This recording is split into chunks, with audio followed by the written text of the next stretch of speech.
Et un matin, je me souviens, un week-end, je reçois un coup de fil, une amie qui était en Espagne, elle me dit « Mais comment tu as fait ?» Moi j'aime Lyon, Lyon m'a accueilli il y a 21 ans les bras ouverts, et aujourd'hui ça me fait mal de voir ma presqu'île, alors peut-être se transformer, mais surtout se détruire. Et 1 an et 1 mois après l'ouverture, c'est-à-dire, je peux te dire la date, c'est le 12 février 2008, précisément, le restaurant part en fumée.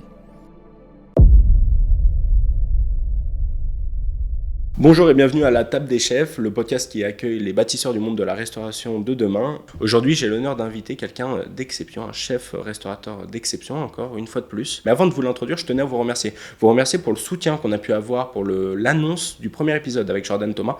Nous n'avons même pas encore publié l'épisode, il sortira le 1er septembre, donc on a déjà eu des soutiens, des abonnements, des likes, des messages, ou même des personnes, beaucoup d'ailleurs, qui ont rempli le formulaire en disant que eux aussi voulaient participer. C'est peut-être une chose qui vous paraît minime de votre côté, mais pour nous, ça nous motive à aller toujours plus loin, à inviter des personnes qui sont toujours plus inspirantes, qui ont toujours plus de choses à raconter.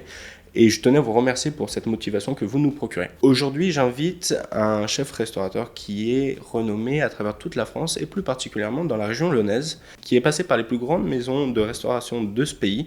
Aujourd'hui, j'accueille quelqu'un qui est aussi bien connu pour son aspect caritatif, humain et les actions qu'il met en place, que pour l'excellence de sa cuisine et de son savoir-faire. Aujourd'hui, j'accueille Fabrice Bonneau. Fabrice, bonjour. Bonjour. Je suis le chef Fabrice Bonneau à Lyon depuis plus de 20 ans maintenant, un chef acteur aussi dans la ville, un chef engagé. J'ai la chance de faire le plus beau métier du monde, par le partage, la transmission. Et tout ça, je vais vous l'expliquer et vous le montrer maintenant dans la table des chefs. Allez, suivez-moi, je vous raconte l'histoire.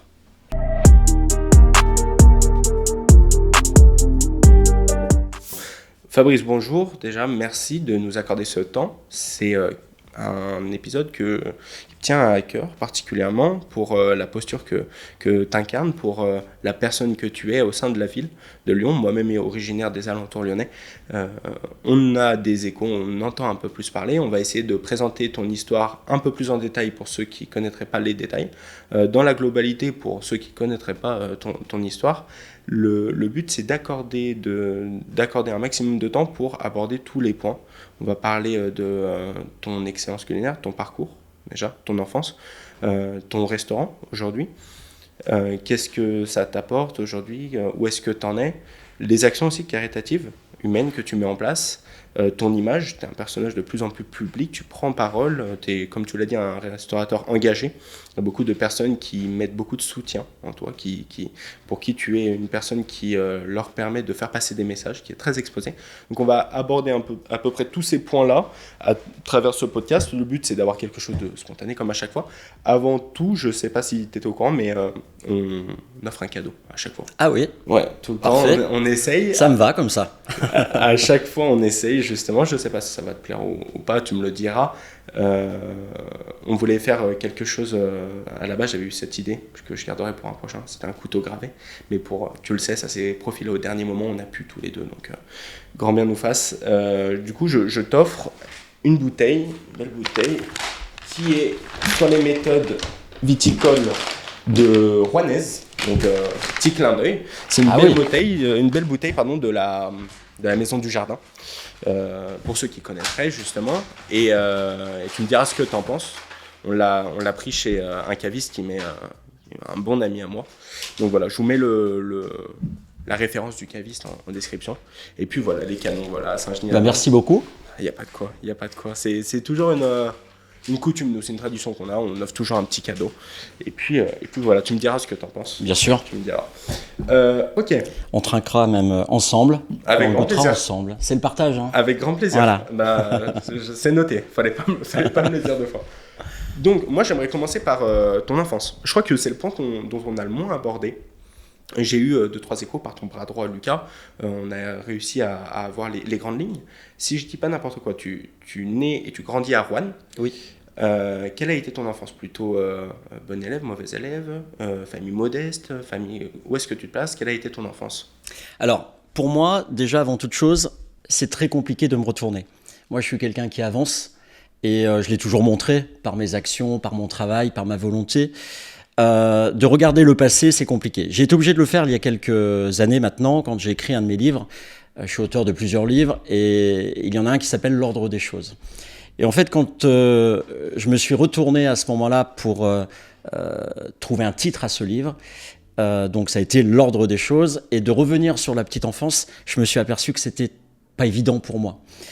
L'enfance a marqué, bien évidemment, par la transmission. Déjà au départ, la transmission d'une grand-mère qui cuisinait parfaitement bien, avec une cuisine simple, des produits simples, des produits du jardin, une maman aussi qui était là au quotidien avec des plats familiaux de partage. Et en fait, très tôt, c'est ce qui m'a donné envie de me lancer dans la cuisine. J'ai eu cette envie rapidement de me dire pourquoi pas d'en faire un métier, de pouvoir partager cet amour du bien manger et puis manger bon surtout. Ok, donc c'est ta grand-mère qui te transmet. C'est ma grand-mère, ma maman. J'avais un papa qui avait un potager incroyable. Donc c'est tout ça. L'harmonie de tout ça, de voir aussi dans un potager, de voir les légumes pousser. D'ailleurs, j'attendais jamais qu'ils mûrissent. J'étais toujours impatient de peut-être les travailler. J'allais souvent sur des expériences, des tentatives, pas toujours réussies, ça je le cache pas. Et puis j'ai un souvenir aussi, un jour, j'ai mis le feu à la cuisine dans la maison, mais là, j'avais trop fait chauffer la poêle d'huile, les erreurs de jeunesse. Et j'ai pris de l'eau dans le frigo et j'ai balancé l'eau, tout ce qu'il ne faut pas faire. Je le fais une fois, je ne l'ai jamais refait derrière. Voilà, c'est des petites choses qui vous marquent, surtout quand vous êtes gosse, quoi. Ouais, complètement. Donc pas famille de restaurateurs. Pas famille, pas issue du tout de la restauration, Okay. juste par observation, par passion, par envie. Mais on l'a dit tout à l'heure, je suis originaire de Roanne. Roanne quand même marquée par la gastronomie, bien évidemment, avec cette belle maison Trois Gros. Pour moi, ça a toujours été un rêve d'accéder à Trois Gros, et on en parlera par la suite. Oui, bien sûr. C'était un des points que je voulais évoquer. C'est à partir de quand, ça a été quoi ton parcours scolaire? C'est à partir de quand que tu t'es dit, pourquoi pas la restauration? Alors, donc très tôt, j'ai été marqué par tout ça, mais j'étais un enfant des fois un peu turbulent. L'école, c'était, oui, je suivais, mais juste ce qu'il fallait, quoi. Voilà, c'était... Et puis, j'aimais bien m'amuser, comme tout jeune, comme tous les jeunes aussi. Je suis un fils unique, Okay. donc ça, il faut le préciser. Et puis bon, voilà, après, très entouré, beaucoup de potes, beaucoup d'amis, ça a toujours été important pour moi. Et puis, à un moment, quand il faut faire un choix dans la vie, de se dire, surtout à cette époque-là, où le choix il était important, parce que on disait c'est un métier que tu vas choisir, il faut que tu le fasses quasiment pour toute ta vie. Ce qui n'est plus du tout le cas aujourd'hui. Aujourd'hui, on peut rebondir plein de fois sur d'autres métiers, et puis le métier que vous avez choisi au départ peut vous permettre aussi de rebondir et d'avoir des passerelles sur d'autres choses et de le faire évoluer. Ça a bien changé ça. Hein. Ça a bien changé, exactement. Et tant mieux d'ailleurs. Ça va plutôt dans le bon sens, parce que moi, j'ai la chance, je vous l'ai dit tout à l'heure, de faire le métier que j'aime avec cœur et avec passion. Et je le souhaite à tout le monde, de faire le métier que l'on aime et de tout donner dans un métier. Ouais. Aujourd'hui, je fais juste la petite parenthèse, on a tellement tapé sur le travail pendant longtemps qu'aujourd'hui, travailler c'était pas bien, travailler on y passait du temps. Bien oui, mais travailler c'est des rencontres, travailler c'est de l'échange, c'est une richesse incroyable qu'on ne trouvera nulle part ailleurs. Et aujourd'hui, on doit revenir sur le travail, c'est indispensable, on le voit déjà pour notre pays, et puis c'est tellement riche. Voilà. Donc aujourd'hui, de pouvoir tellement s'ouvrir et s'épanouir dans le travail, c'est quelque chose de très important. Donc j'en ai perdu le fil. Du coup, c'est à quel âge que tu commences à te plonger dans la restauration? Alors très tôt, dès qu'il a fallu choisir un métier, 17 ans à peu près. Et puis moi, je dis fils unique, mais j'ai voulu quitter le noyau familial rapidement. Okay. Donc m'investir à fond dans mon métier, trouver une formation, trouver un maître de stage, trouver une formation. Et très tôt, j'ai commencé en cuisine. Travailler avec des équipes, travailler avec un patron, avec un chef. Parce qu'on parle de patron, mais c'est aussi un chef. Donc des gens, à l'époque, dans notre métier, c'était quand même des cuisines, je veux dire, c'était difficile, surtout quand vous êtes gosse, quand vous avez 17 ans. Vous débarquez dans ce monde du travail où on ne vous fait pas de cadeaux, en fait, et on ne vous fait pas de cadeaux non plus entre collègues. Ça aussi, ça a bien changé. Le métier a beaucoup changé, et c'est tant mieux. Donc très tôt, j'ai voulu apprendre le métier. Donc il y a eu la formation, il y a eu l'examen, la réussite de l'examen du CAP en cuisine. Et puis je me suis dit, moi, le métier, il me passionne tellement, qu'il y a tellement d'autres choses à découvrir dans le métier, qu'il y a aussi le service. Pour moi, la cuisine, c'est la cuisine et le service. Donc j'avais compris beaucoup de choses déjà depuis longtemps. Parce que j'avais vu l'équipe de salle qui était en fusion totale avec la cuisine. C'est un vrai travail d'équipe. Donc je me suis dit, allez, va plus loin, apprends le service, le vin, les fromages, le pain, voilà, va plus loin dans ton métier. Donc j'ai aussi passé un CAP au niveau du service. Et puis je me suis dit, je suis gourmand. Ça, je le sais depuis le départ, mais j'aime le sucre aussi. Donc pourquoi pas la pâtisserie ? Ok. Et là, je suis allé aussi dans la formation de la pâtisserie. Après avoir eu tes 2 CAP. Exactement. Ok, d'accord. Et là, à l'époque, c'était pâtissier, chocolatier, glacier et confiseur. Ok. Donc, j'ai aussi un CAP de cette branche-là. Aujourd'hui, la pâtisserie, elle est divisée. On a pâtissier, boulanger, après on a chocolatier, voilà. C'est divisé en 3 parties que moi, à l'époque, je touche un peu à tout, au sucre, à la glace, au chocolat et puis aux pâtes. Ok, donc ça s'est fait dans une suite logique à chaque fois. Une fois que tu as ces 3 CAP en poche, déjà je pense que c'est un très bon exemple de formation, de vouloir toujours plus apprendre pour ceux qui voudraient se former. Une fois que tu as ces 3 CAP en poche, qu'est-ce que tu te dis ? Est-ce que tu veux directement ouvrir ton restaurant ? Quelles sont tes ambitions et qu'est-ce qu'il advient vraiment à la fin ? Donc, étant de Roanne, j'en parlais tout à l'heure, il y a une très belle maison qui s'appelle Trois Gros. Ouais. Pour moi, c'était non seulement le prestige, mais c'était la référence. Pour moi, Trois Gros, je voulais à tout prix passer par là avant de quitter la région. Et à mes 18 ans, mes parents m'ont fait le cadeau de m'offrir un repas chez Trois Gros. Donc là, c'est un déjeuner, c'est un dimanche midi, et on va en famille chez Trois Gros. Moment incroyable qui reste encore gravé dans ma tête et ça restera toujours. Et là, on a la chance de rencontrer un directeur de salle très sympa, très accessible, à l'écoute de la jeunesse. Et là, je lui dis, non, c'est pas moi, parce que j'avais quand même un peu de timidité, un peu de réserve. Et c'est mon père, à l'époque, mon papa, qui dit, mon fils aimerait bien peut-être avoir un stage chez vous, ou voir un petit... Ouais, il y va pour moi. Okay. Ouais, le papa le soutient, tu vois. C'est donc, gentil. Oui, c'est gentil.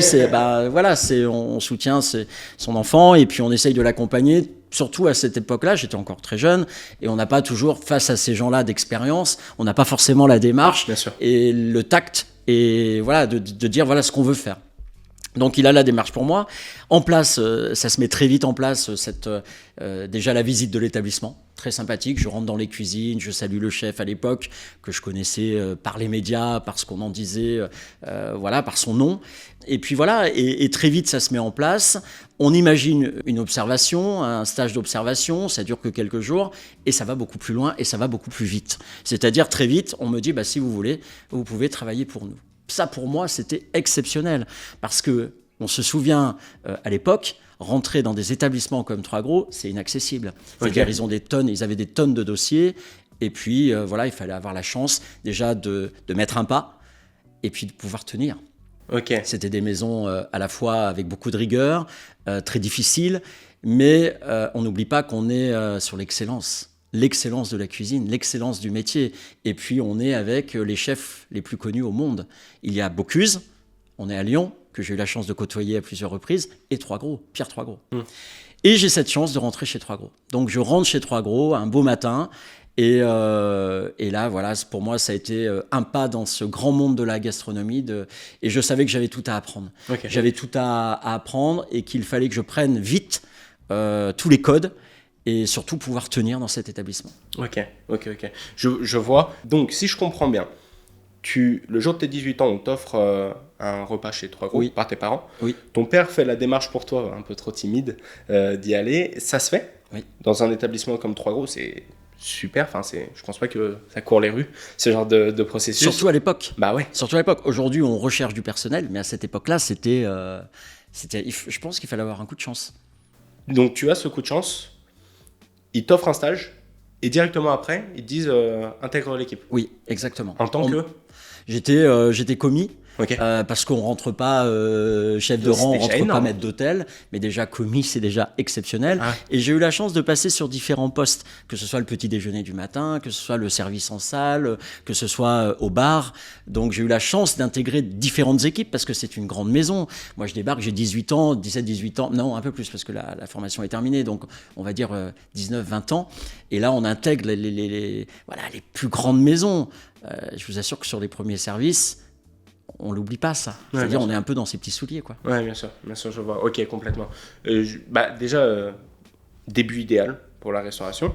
C'est quoi la suite logique après ça? Est-ce que toi, tu t'en viens de dire, bon, bah, c'est bon, maintenant j'ai assez accumulé, je peux faire ma petite aventure? Est-ce que tu quittes la restauration? Est-ce que tu restes dedans? Je crois savoir que tu fais ton service militaire. Comment ça se place là-dedans? Comment ça se déroule, toi, à l'époque? Alors comment ça se déroule? Moi, j'en parlais tout à l'heure, pour moi la vie, il y a un tracé. Il y a quelque chose d'écrit et ça c'est un constat. Quand je parlais tout à l'heure du titre du livre que j'ai, quand il a fallu me retourner, on en reparlera tout à l'heure, mais c'est l'ordre des choses. Pour moi, l'ordre des choses, il démarre là, à ce moment-là, chez Trois Gros. Et chez Trois Gros, à l'époque, il y avait le service militaire. À 10 mois, donc on avait déjà réduit de 12 mois à 10 mois le service militaire. Et souvent, dans les grands ministères en France, on allait taper dans les grandes maisons où il y avait vraiment de vrais savoir-faire, des gens passionnés, des gens de métier. Et on allait taper chez Bocuse, chez Trois Gros, chez Georges Blanc, pour aller chercher au niveau du service, de la cuisine, pour servir les généraux, pour servir les ministres. On allait leur demander s'ils n'avaient pas du personnel qui devait faire leur service militaire. On me fait la proposition, on me dit voilà, le service militaire dans 1 mois, vous pouvez éventuellement faire votre service militaire à Paris. Je dis à Paris parce que c'était flou à cette époque-là. Et moi, bien sûr, je dis génial. Déjà Paris, la capitale, on sait que c'est là que ça se passe, les contacts, les réseaux, tout se met en place. Je valide. Et donc, le 12 décembre 92, je pars au service militaire à Paris. Tu as 20 ans? J'ai 20 ans. Okay. Donc, il y avait les classes. Donc, les classes, ça se passait normalement sur 2 mois. Et puis après, on intégrait un contingent et on intégrait un service. Les classes, pour moi, on me fait partir. Donc, je reçois ma convocation. Tout est important. Hein. Je reçois ma convocation et sur cette convocation, c'était marqué DPMAT, au stylo. Ok. Je prends ma convocation, je pars de nuit, je prends un train. Donc là, je quitte le noyau familial, je quitte Roanne, en fait. C'était vraiment mon premier départ. Et je pars en direction de Soissons. Je ne savais pas où était Soissons, donc c'est perdu dans le nord. Et là, c'était pour exécuter mes classes. Donc j'arrive, et là, la dureté du service militaire, je suis confronté à ça. Je me retrouve dans un camion bâché, avec d'autres personnes que je ne connaissais pas. Et puis là, très vite, on vous dit, mettez la tenue, je me souviens plus comment ça s'appelait, mais la tenue de combat et tout ça. Donc, on commence à faire les classes très vite. Et puis là, je m'aperçois avec d'autres collègues que sur le même papier, on n'est pas nombreux, mais sur le même papier, on a ce mot DPMAT. Tous. Pas tous, mais certains. Ok. Et puis là, nous, ça nous rapproche un peu, quoi. Et puis, dans notre tête, on est là pour 2 mois de classe. Et puis, donc, on fait lever de drapeau, le lit au carré, tout ce qu'est l'armée, en fait, toute cette rigueur. On part en bivouac. Très dur, hein, par contre, parce qu'on nous fait porter des sacs de 20 kilos, on marche pendant 20 kilomètres, de jour comme de nuit. Bon, voilà, c'est ça l'armée. Et du coup, un moment, on vient nous prévenir la nuit. On nous dit, demain matin à 6h, il y a un camion bâché qui vous récupère et vous partez en direction de Paris. Tous ceux qui sont marqués DPMAT. En fait, on est parti de nuit. Parce qu'on était un peu privilégiés, mais ça, on ne le savait pas encore. Parce qu'on allait intégrer le ministère de la Défense. Voilà. Donc, tout était confidentiel. Tout était un peu secret. Et donc, on a pris ce camion et on est parti déjà pour ne pas alerter ceux qui étaient encore à Soissons et qui devaient exécuter leur classe encore pendant 2 mois. Et là, on prend la route pour Paris. Ok. Et privilégié, pourquoi? Parce que du coup, DPMAT, est-ce que maintenant tu sais ce que ça veut dire? Direction militaire de l'armée de terre, donc c'était quelque chose comme ça. Quelque chose comme ça. Okay. Ça monte déjà il y a quelques années. Hein. Et pourquoi toi, tu as eu le droit à ça? Eh bien, parce que, ce que je disais, j'ai eu la chance de démarrer chez Trois Gros, de démarrer par l'excellence. Donc, quand ils ont fait appel à nous, à des gens comme nous, donc je m'apercevais en fait que tous ceux qui étaient des PMAT, c'était des gens qui avaient été choisis dans leur métier par l'excellence. Il y avait un coiffeur, il y avait un cuisinier, il y avait un boulanger, il y avait un charcutier. Et en fait, on a été choisis, ils le savaient déjà, on a été choisis pour intégrer le ministère de la Défense à des postes bien précis. Je croyais que c'était que des personnes de la restauration. Non, pas que. Donc d'accord, je vois. Je comprends. Souvent, moi, il y a quelque chose qui m'avait marqué quand j'étais encore bien plus jeune que ça. C'est la similarité du vocabulaire entre le corps militaire et le corps de la restauration.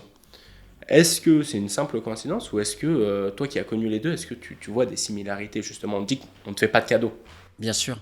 Non, mais c'est exactement la même chose. Je veux dire, nous, c'est très militaire dans le travail, mais c'est cette rigueur. Et heureusement d'ailleurs, il y a un chef, il y a un commis, il y a des apprentis, il y a des communards, voilà, c'est une brigade.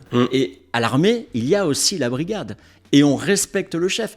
Et aujourd'hui, avec le recul, je me dis, mais quelle richesse, mais quelle chance d'avoir eu cette rigueur, parce qu'au quotidien, cette rigueur, elle doit être appliquée dans la réalisation de nos plats, dans l'échange avec nos équipes. Et puis, c'est pas innocent, on nous appelle chef. Voilà. Il n'y a pas beaucoup de métiers, mais aujourd'hui, c'est un statut. On a le notaire, on a l'avocat, on a tout ça, les maîtres. Et quoique nous, maintenant, en cuisine, on est des maîtres aussi, on est des maîtres cuisiniers. Mais avant tout ça, on est des chefs. Voilà. Il y a le statut, et c'est très similaire avec le monde de l'armée, bien évidemment. Donc, tu es envoyé au ministère à Paris. Oui. C'est quoi ton rôle là-bas? Et tu es envoyé au ministère à Paris un peu, pas malgré toi, mais un peu à l'improviste. Enfin, selon toi, tu l'apprends comme ça? Comment tu l'apprends? Comment tu sais le rôle que tu vas avoir? Qu'est-ce que tu exécutes une fois sur place? Alors, c'est pas l'improviste, c'est pas... je le savais. Je le savais, mais je ne savais pas dans quelles conditions. Après, c'est une fois qu'on met les pieds dans l'armée, c'est eux qui maîtrisent et c'est eux qui vous gèrent. C'est-à-dire que vous savez, pendant 10 mois, vous n'êtes plus vous. C'est-à-dire vous devez intégrer un système, un service, une rigueur au quotidien. Donc, je quitte Soissons de nuit et j'arrive à Paris. J'arrive à Paris dans le 18e, la caserne Mortier, qui est la plus grande caserne de Paris. Et là, on se retrouve avec 10 par chambre, voilà, tout ça. Et là, on commence très vite à nous dire, vous allez intégrer le ministère de la Défense, vous allez faire partie des équipes du ministère de la Défense. On était une vingtaine. Et donc, j'intègre, là, c'était la DPMAT, mais c'était rue Saint-Thomas d'Aquin, donc si je ne dis pas de bêtises, dans le 7e arrondissement de Paris. Donc, on arrive, on commence, on prend poste, mais on n'avait pas des prestations tous les jours. Donc, en dehors de notre travail de cuisinier ou de serveur, moi, j'avais cette polyvalence aussi, il ne faut pas l'oublier. Et en dehors de ce travail au quotidien, on devait aussi fournir du travail pour l'armée. C'est-à-dire, on devait nous occuper, et moi, j'étais en charge de classer des dossiers de l'armée de terre. Et puis, quand il y avait des prestations, quand il y avait des demandes auprès du général, auprès du ministre, on devait y répondre, on devait être là et donner le meilleur de nous-mêmes. Donc, je fais des prestations, j'organise tout ça avec les équipes. Et puis un jour, on avait un responsable qui était appelé comme moi. Et puis un jour, ce responsable, il me prend à part. On était 25 à peu près. Il me prend à part. Et puis il me dit, écoute, dans 15 jours, je m'en vais. Et le commandant, qui était notre supérieur direct, le commandant lui dit, choisis ton successeur. Et sur les 25 ou 30 personnes qui étaient là, il a mis le doigt sur moi. Donc il me dit, voilà, tu as vu ce que j'étais capable de faire, tu as vu ce que j'ai fait, et dans 15 jours, tu as le temps de réfléchir, dans 15 jours, je te donne les clés, et c'est toi qui prends la direction de tout ça. Je suis encore gamin, j'ai 20 ans, 21 ans. Et là, tout de suite, il me dit, écoute, le commandant nous attend. J'arrive dans le bureau du commandant, on pousse la porte, donc très dur, un commandant très sévère, c'est le garde à vous, c'est oui mon commandant, voilà, tous les codes de l'armée en fait. Et là je rentre dans son bureau et le commandant me dit, donc il remercie le travail de l'autre appelé, et puis il dit voilà, et il s'adresse à moi directement, je crois que c'est la première fois qu'il s'adressait à moi, et il me dit voilà, vous avez 2 minutes pour réfléchir, on vous donne la possibilité d'évoluer au sein du ministère de la Défense, c'est ou oui ou non. Si c'est oui, dans l'heure qui suit, vous intégrez votre nouveau poste, vous avez 15 jours pour être formé par, je me souviens plus de son prénom. Et si c'est non, eh ben vous quittez le ministère de la Défense et vous retournez directement à Mortier. Donc la caserne, je parle de la caserne générale, où là, j'allais m'ennuyer, quoi. Ils te laissent pas le choix de rester à ton poste? Non. Ok. Donc très vite, déjà très volontaire, très engagé, très motivé, même si c'était l'inconnu pour moi, je dis oui. Ouais. Je dis ok, mon commandant, je valide et j'accepte votre offre. Donc tout s'exécute, j'ai 15 jours pour être formé et très tôt, je prends le poste de chef un peu de tous les appelés. Voilà, au sein de la restauration du ministère de la Défense. Immense. Ça doit être dur quand même de gérer ça parce que si je comprends bien... J'ai pas le droit à l'erreur. D'une, et en plus, tu as le même âge qu'eux. C'est ça. En tout cas, sur le papier, tu n'as peut-être pas les mêmes compétences. Ouais. S'ils t'ont choisi, je pense que c'est pas pour rien. Mais tu as le même âge. Comment tu as réussi à t'imposer? Je pense que ça t'a forgé pour après, mais comment tu as réussi à t'imposer à 20 ans avec des personnes que tu as connues qui est au même stade que toi. Et dans la difficulté aussi, parce que je parlais tout à l'heure, on a fait des bivouacs, donc très dur. Moi, j'avais jamais passé des nuits dehors, j'avais jamais eu faim, parce que sur des bivouacs, des fois, on mange pas à notre faim, on ne dort pas pendant 24 heures. Voilà, c'est dur quand même, mais tout ça, ça renforce les liens. Donc, je me suis retrouvé en fait avec des potes. C'était devenu des potes très vite, et puis des potes soudés. Et effectivement, la question, elle est très juste. En fait, l'armée impose déjà cette rigueur. Donc, du moment que vous êtes validé par le supérieur, eh ben vous devenez leur supérieur. Que vous ayez 20 ans, 21 ans, vous devenez leur supérieur. Donc déjà, il y a un respect qui s'impose. Okay. Déjà, on est à l'armée, et puis les gars, ils vont pas faire de la forte tête. Après, ils ont vu qui j'étais. Ils ont vu mon travail, ma rigueur, même sur les 2 mois ou le mois que l'on a travaillé ensemble. Puis moi, j'étais quelqu'un de très ouvert, proche de chacun. Donc après, on m'appelait le chef. Okay. J'avais une liberté totale, sans avoir le droit à l'erreur. C'est-à-dire que j'étais en civil tout le temps. Même des gens civils dans l'armée pensaient que j'étais quelqu'un de civil au sein d'eux. Quand je suis parti, on m'a dit « mais on ne savait pas que vous étiez un appelé ».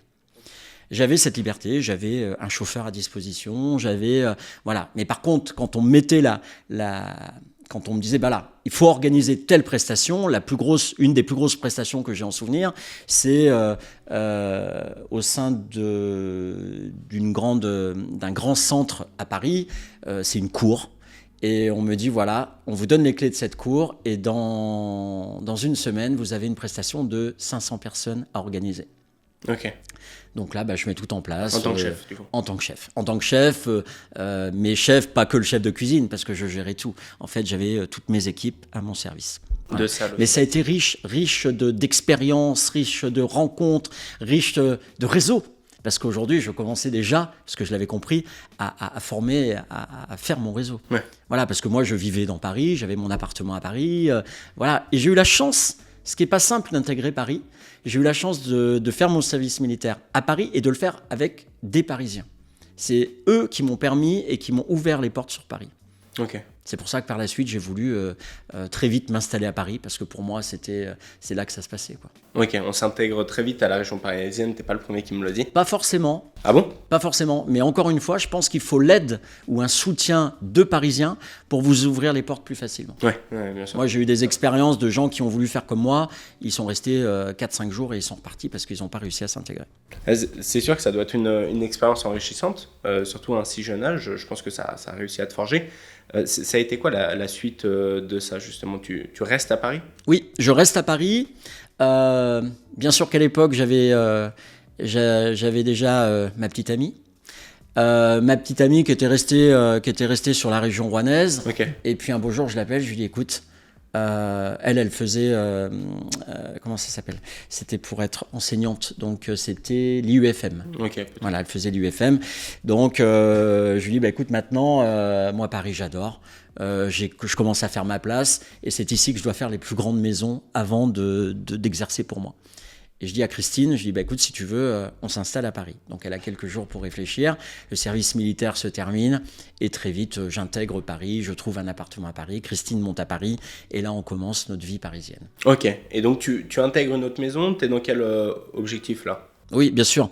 Donc là, je quitte le ministère de la Défense, je commence à placer mes CV à droite et à gauche, et pas n'importe où non plus. J'ai choisi un petit peu les établissements où je voulais, les équipes que je voulais intégrer, et très vite, je tape la porte de Guy Savoy et je rentre chez Guy Savoy, et voilà, ça a été un de mes premiers postes parisiens. Après, il y en a eu d'autres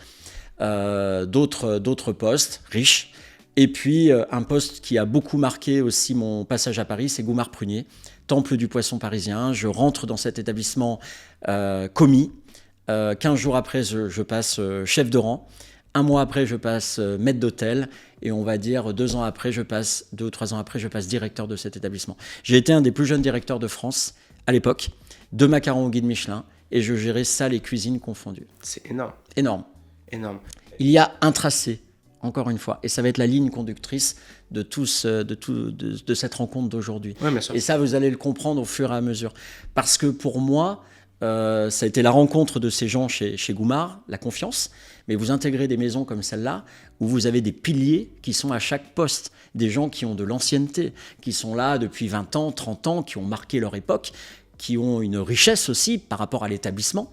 Et bien ces gens-là, à un moment, partent en retraite. Il faut avoir le cran d'être là au bon moment et puis de vous faire remarquer et qu'on vous fasse confiance. Et c'est ce qui s'est passé pour moi. Être là au bon moment, c'est sûr que c'est un des facteurs, mais je connais très peu de parcours qui sont aussi excellents et surtout aussi rapides.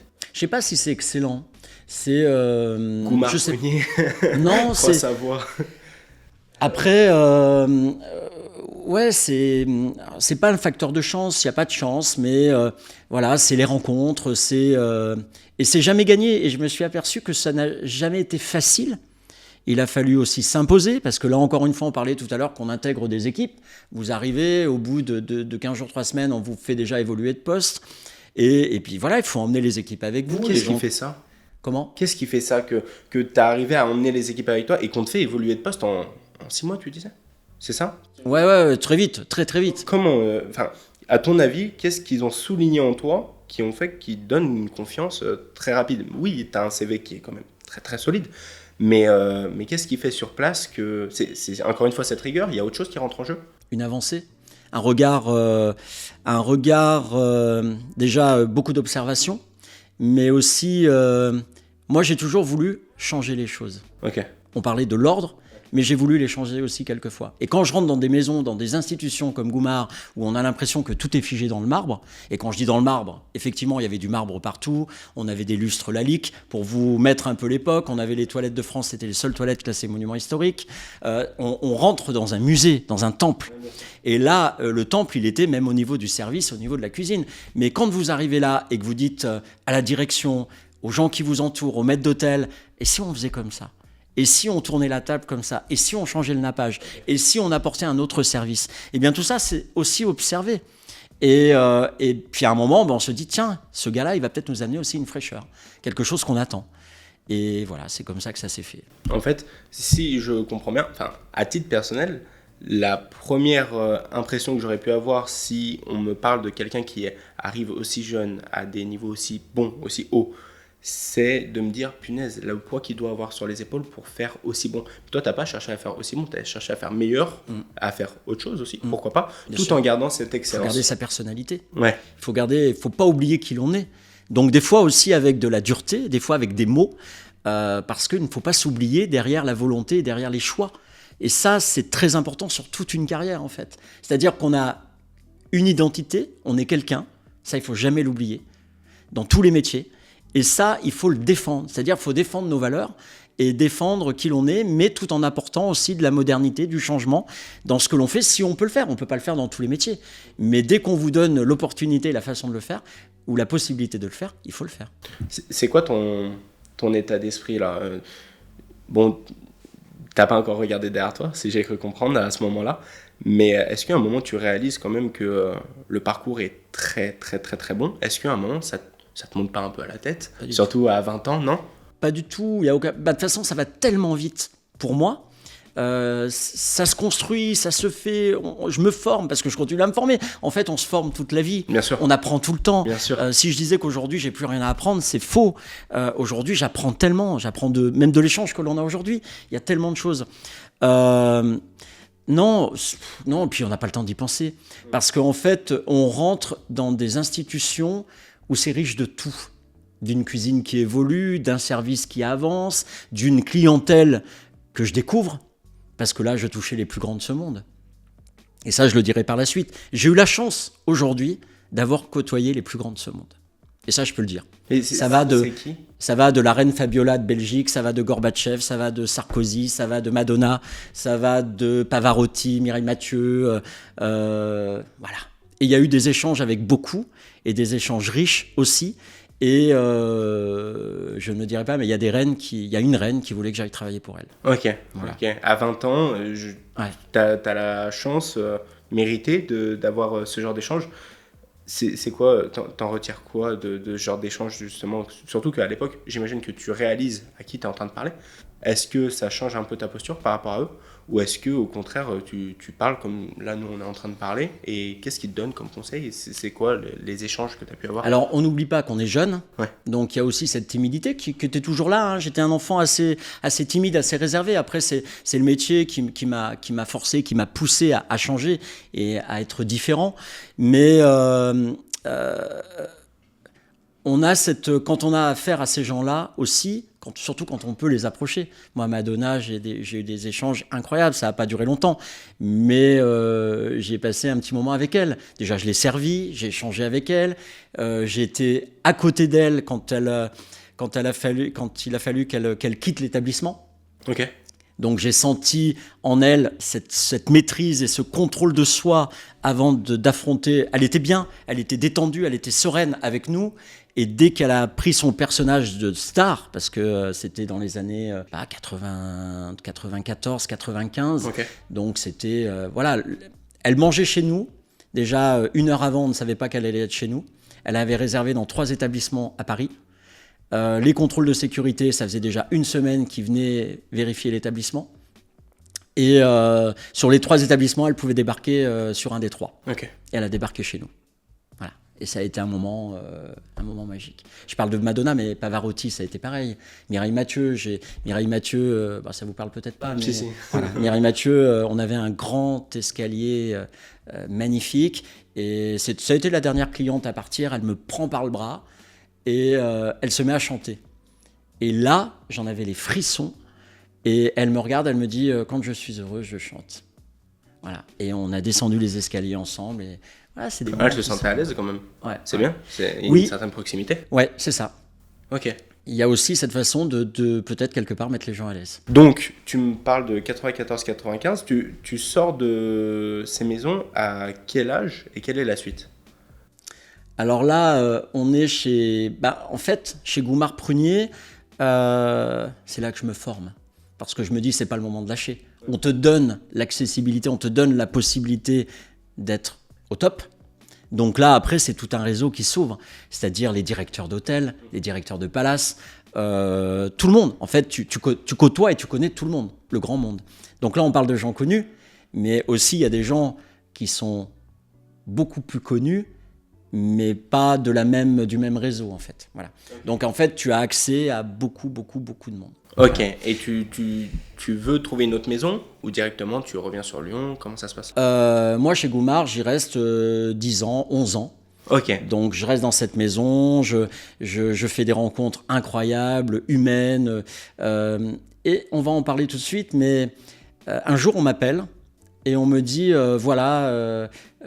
j'ai le frère d'un ami qui finit l'école hôtelière, qui vient de terminer sa formation et il aimerait intégrer une grande maison. Comme on sait que tu es à la recherche et que tu as la possibilité peut-être de faire entrer, je dis bah oui, pas de problème, fais passer son CV, on va regarder qui il est, on va lui faire un entretien et tout ça. Et ce jeune arrive, il passe l'entretien avec succès. Ce jeune, il s'appelle Cédric. Il passe son entretien avec succès et on l'intègre dans les équipes. Et très vite, on me dit l'établissement change, l'établissement évolue et l'établissement ouvre 7 sur 7. Et très vite, il fallait quelqu'un qui soit un peu comme moi pour prendre ma place quand je n'étais pas là. D'accord. Voilà. Et donc, très vite, dans l'observation de l'équipe, je dis, même ce jeune, si ça fait pas longtemps qu'il est là, je vais le faire monter pour que je puisse lui donner ses responsabilités et qu'on puisse faire un binôme ensemble. Okay. Ce jeune s'appelle Cédric Le Gouil. Et du coup, on monte ensemble, on évolue ensemble, et Cédric devient un ami proche. Et à un moment, on prend du recul à Paris et on se dit, mais les gens viennent aussi pour nous. On est dans une maison, dans une institution, mais les gens viennent pour notre façon d'être, notre savoir-faire et notre accueil. Et on se dit, bah tiens, le binôme fonctionne tellement bien, pourquoi pas monter un truc ensemble? Pourquoi pas s'associer à Paris? Vous aviez quel âge là, à cette époque? Je sais plus. Toi, t'as 32. Moi, la vie, elle avance, et je sais plus à quel moment, j'ai pas de repère là-dessus. Mais lui, il est bien plus jeune que toi. Ah, Cédric, il a 2 ans de moins que moi. Ah, mais non, au final. Ouais. Ok, d'accord. Il a 2 ans de moins que moi, c'est. Ok. Et du coup, donc je le fais évoluer, je le fais avancer. Il avait fait lui aussi des grandes maisons et on prend le poste et ça fonctionne, ça match, voilà. Et donc à ce moment-là, on se dit tiens, pourquoi pas monter un truc sur Paris ensemble. Donc on cherche, on prend le temps, on visite sur Paris, mais on trouve pas ce que l'on veut. Paris, ouais. Ah ouais, Paris, parce que c'était souvent des concepts, c'est éphémère, c'est... Déjà à l'époque? Ouais, déjà à Okay. l'époque, ouais, c'était souvent des tests. C'est-à-dire, on testait des idées, des concepts de restauration, déjà à cette époque-là. Et puis, ouais, ça nous plaisait pas, on savait vraiment où on voulait être. Et du coup, Cédric, à ce moment-là, n'avait plus trop d'attache sur Paris. Il me dit, moi, je quitte Paris, je pars. Il avait son frère qui faisait fonctionner une société de café sur l'île d'Ibiza. Et il m'a dit, je vais retrouver mon frère là-bas, je vais l'aider, je vais lui donner un coup de main là-bas. À Ibiza? À Ibiza. Ok. Donc du coup, il part là-bas, il part un peu en formation, il part travailler avec son frère. Et puis, moi, je continue chez Goumard. Et puis, à un moment, je lui dis, écoute, on va peut-être pas s'arrêter à Paris, on va peut-être aller plus loin, mais on a envie de travailler ensemble, on a envie de faire des choses ensemble. Et du coup, avec mon épouse, on vient sur Lyon, parce que je suis originaire de Roanne. Je me dis, mon papa était malade à l'époque. Je me dis, on va essayer de se rapprocher un peu du noyau familial. Mais moi, il me faut une grande ville. Après Paris, Lyon, ça peut être le joli compromis. Donc, on arrive à Lyon pendant 3 jours avec mon épouse et on visite des lieux, des locaux, des établissements. On avait sélectionné. Et puis, je trouve une adresse. Pas facile, mais je trouve une adresse qui était 46 rue Ferrandière. J'appelle Cédric, je lui dis, écoute, je pense avoir trouvé le lieu qui peut nous accueillir pour travailler. Et Cédric me dit, ben allez, vas-y, on y va. Pas plus de discussion que ça? Écoute-moi bien. Il me dit, on y va. J'ai dit, bah allez, c'est parti. Donc il y a vraiment une confiance incroyable. Avec Cédric, donc moi je fais toutes les démarches, je visite 1 fois, 2 fois, 3 fois, je valide, on va jusqu'au compromis. Et puis arrive le jour où on doit signer le compromis. Je te passe avec la banque aussi, les négociations avec la banque, où justement, j'ai eu la chance d'avoir un banquier au téléphone, donc j'étais à Paris, un banquier lyonnais, qui m'a fait confiance uniquement par téléphone. On ne s'était jamais vu. Et le banquier me l'a avoué après, il me dit, je l'ai fait 1 fois, je ne sais pas pourquoi, je l'ai fait avec vous, et je ne sais pas si je le referai après. Le feeling. C'est-à-dire, le feeling. Ouais. On a passé beaucoup de temps, on a beaucoup échangé par téléphone, mais il y a eu cette prise de conscience, cette prise de confiance aussi, qu'on a pu échanger ensemble. Et il m'a fait confiance et il m'a accordé le crédit que j'avais besoin. J'appelle Cédric, je lui dis, écoute, voilà, tel jour on signe, il faut que tu quittes Ibiza et voilà. Cédric arrive avec son camion de déménagement, avec ses meubles, on signe le restaurant qu'il n'avait encore jamais vu. Lui, il avait déjà fait le chèque, mais il n'avait jamais vu le restaurant. Et on va, j'ai les clés, je lui donne les clés, on va visiter l'établissement. Et voilà, et là c'est une part de confiance incroyable, venant de sa part. Les yeux fermés, il m'a fait confiance. C'est-à-dire qu'on a travaillé pendant presque 10 ans ensemble. Là, on ouvre en janvier 2003. Ok. Janvier 2003, on ouvre ce qui devient le premier Cuisine et Dépendance à Lyon. Et voilà. J'étais même pas né. J'étais même pas né, donc j'ai pas connu les débuts de Cuisine et Dépendance. Donc tu ouvres en 2003. Ça fonctionne dès le début? Non? Non. En fait, on ouvre. On a un établissement qui ne paye pas de mine, donc on n'a plus de budget. C'est-à-dire, on a tout donné dans l'achat du commerce. On a tout mis. On n'avait pratiquement plus un sou de côté. Et on a tout mis dans l'investissement de cet établissement. Pendant 1 semaine, je mets la famille, le papa, la maman, les amis, viennent pour nous aider à nettoyer, à peindre, à refaire, à redonner vie à cet établissement qui vivotait un petit peu, qui avait une toute petite notoriété à Lyon, qui était en train de vivoter, et voilà. Et du coup, on remet sur pied cet établissement, on y travaille jour et nuit, Et arrive le jour de l'ouverture de l'établissement. Et quand on était en train de nettoyer la façade, tout ça, il y a des gens qui passaient en disant « Ouais, on sera là le premier jour, qu'est-ce que vous faites ?» On y a passé beaucoup de temps sur l'échange. On ouvre l'établissement. Premier jour, on avait un petit bar. Premier jour, on a eu une personne qui est venue prendre un café. La personne s'installe au bar. Alors cette personne, après, est devenue fidèle. Et c'est devenu un ami par la suite. C'est quelqu'un qui a compté aussi dans... Et on n'oublie pas. On n'oublie pas le début. C'était le premier client. Ouais, qu'on le veuille ou non, même avec un café, c'était le premier client. Et du coup, on démarre. Premier jour, deuxième jour, troisième jour. Personne. On faisait une petite table de 2, un couvert, 2 couverts, personne. Et là, on se met à une table avec Cédric parce qu'on déjeunait, on vivait au-dessus, on déjeunait ensemble, dîner et déjeuner ensemble. Et puis à un moment, autour d'une table, on dit « Mais qu'est-ce qu'on est venu foutre à Lyon ? Qu'est-ce qu'on fout là ?» Et là, on se regarde, on dit « Mais ouais, c'est vrai que ça marche pas, quoi. Ça ne marche pas. » Et puis, bon, arrive le week-end et on se dit « Là, ça va être le premier service. » Et puis, ça commence à prendre, un petit peu. On fait le samedi soir, on fait un peu de monde. Donc là, ça redonne un peu... c'est quoi un peu de monde ? C'est une vingtaine, une trentaine de Ouais, alors on n'avait pas beaucoup de places. Hein. L'établissement faisait 37 places. Ça, c'est très important pour Il la en fait suite. plus aujourd'hui. Ouais, mais c'était le premier Cuisine et Dépendance. D'accord. C'est celui qui était rue Ferrandière. D'accord, ok. Donc celui-là avait que 37 places. Ok. C'est important. C'est petit, 37. Ouais, c'est important ce que je dis. Ok. Effectivement, c'est petit. Donc là, on fait peut-être 15-20 couverts. Donc premier service où là, on est un peu, c'est la panique, quoi. C'est le premier gros service. On est attendu, les gens nous regardent et machin et tout ça. Et puis ça nous donne envie de dire, oui, allez, on va pas lâcher maintenant. On va continuer. On va se donner les moyens de réussir et tout ça. Un espoir. Plus d'espoir. Ouais. Le dimanche passe. Le lundi, on se regarde avec Cédric, on dit ce qu'il faudrait, c'est qu'on puisse démarcher les commerces qui sont autour en presqu'île. Mais plus de budget, pas de moyens, on ne pouvait pas se faire des flyers, on ne pouvait pas investir. Donc on s'est dit, on a une imprimante, on va se faire des petits flyers comme ça, on imprime et on découpe au ciseau. Et entre les mises en place, les achats, les déplacements chez les fournisseurs, on va distribuer en presqu'île, on va démarcher les commerçants. Et là, avec Cédric, on a cette démarche. On prend 2 heures chaque jour et on va pousser la porte des commerces. Il y a des commerces qui nous ont marqués et je les oublierai jamais. Dont le premier qui s'appelle Jeanne Aubert. C'est une maison bien connue des Lyonnais qui malheureusement n'existe plus aujourd'hui, qui était place des Jacobins. Et c'était un magasin de prêt-à-porter haut de gamme féminin. Donc nous, on pousse les portes des commerces, différents commerces. Et là, je mets un pied dans ce commerce, je pousse la porte, je mets un pied. Et Cédric me regarde et il me dit « Peut-être pas. » Ouais. Puis bon... Qu'est-ce qu'on va y trouver, machin, tout ça. Je lui dis, écoute, j'ai déjà un pied dedans. Le monsieur était déjà de l'autre côté en train de nous ouvrir la porte. J'ai dit, suis-moi. Donc on rentre. Et là, on déballe.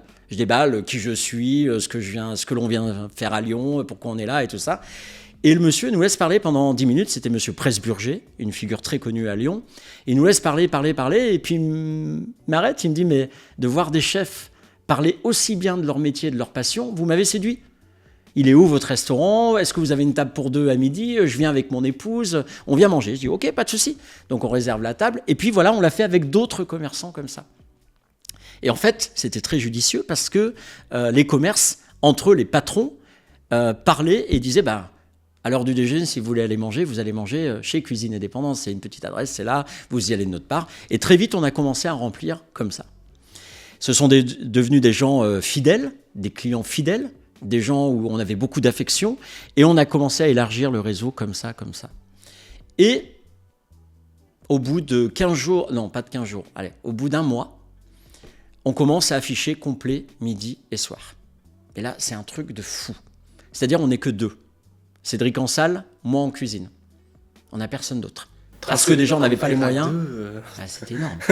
Et là, on montait à 37 couverts. Et quand on parlait tout à l'heure, tu me parlais de 36 couverts, c'est pas beaucoup. Mais à 2, c'est énorme. Ouais, complètement. Surtout qu'on faisait une cuisine novatrice, on était nouveau. On a dépoussiéré un peu la cuisine lyonnaise, les bouchons lyonnais, tous les grands chefs.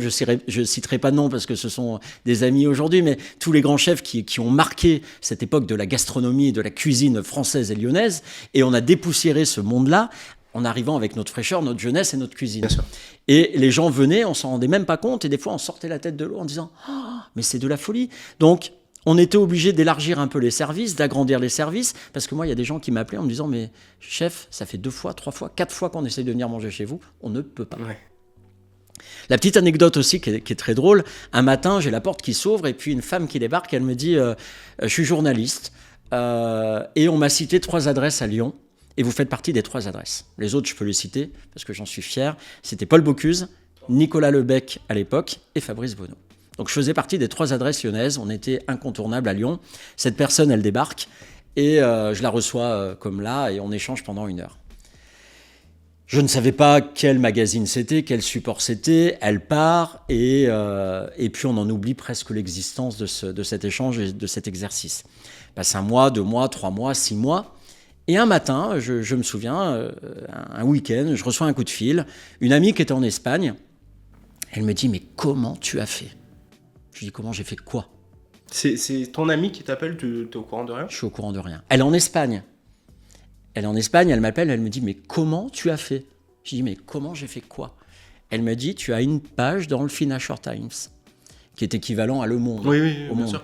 Et du coup, j'avais une page complètement qui m'était consacrée, une page Paul Bocuse et une page Nicolas Lebec. Incroyable. Waouh. Et là, c'était justement cette fameuse rencontre avec cette journaliste.